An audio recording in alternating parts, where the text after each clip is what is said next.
in Somalia in general and in Kismayo and Juba land area at this time. Since back involvement in the humanitarian response at 2011 emergency call, we worked in different places and with different authorities from the different governmental officials helping to serve Somali people, and through our experience through in the healthcare issues. مشروع هوانك إسبتالك قيبتي هوانك يعرورته وهيئة لده باج أي مان تبلها بيسو مشروعك هو الكيسة سيمو بروجكت وحلا يلاهدو يوم مشروعك لا أو إسكولك جبلان midwifery training institute أما معدك تبارك قبلها جبلان وسنة هالكلمات كبفر بيهدي الله يدمه حفلتك waxay ku saabsan tahay daafurka labada mashruuc labadooda waxa maal gelinaya hay'adda UNFPA waxaan aad uga mahad celinaa cidii barnaamijkan qabanqaabadiisa iyo boosaskiisa gudaha soo socday ka qayb qaadatay wasaaradda caafimaadka ee dowladda federaalka Soomaaliya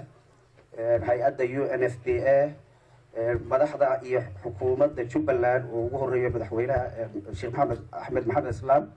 oo noogu deeqay venue-ga guriga ay gabdhuhu wax ku baran doonaan muddada hadda labada sanadood ee soo socota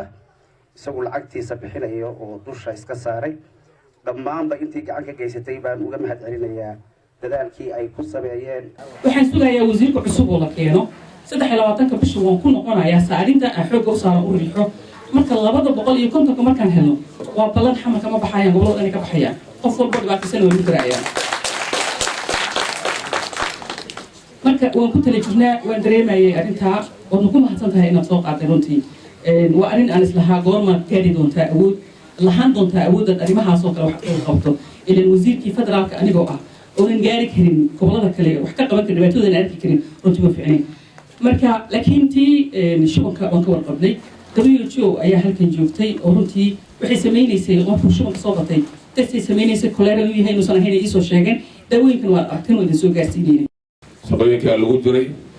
dibinta ka badan waa soo martay laakiin maanta ugu faa'iido badantiin laba mashruuc baa ladin furay ay gacantiina ku jiro intaas ku raalli ahaanaysaan horta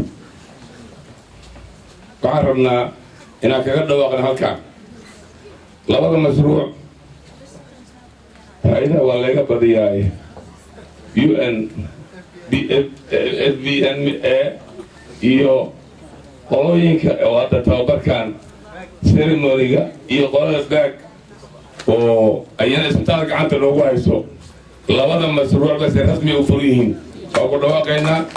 si rasmi labada mashruuc u furiyihiin laga bilaabo saacadan waxaa maanta farxad gaara noo ah wasiiradda caafimaadka oo kow ah iyo UN-ka annaga isku family baan noo 9 ilaa hadda hadimana noolaan marna nagama diin waa nala joogeen laakiin dowladda Japan weli soo gaarin amaanta gacanta ku haynaa waa soo dhaweynaynaa dowladda Japan waxaan rajaynaynaa sidaan meelaha ku aragtay waddankeeda ka dhigeen annagoo kayna laga dhigan baan ka codsanaynaa waana soo dhaweynaynaa gacan furan iyo qalbi furan baan ku soo dhaweynaynaa salaan naga gaarsiiya deeqahan ma soo badiya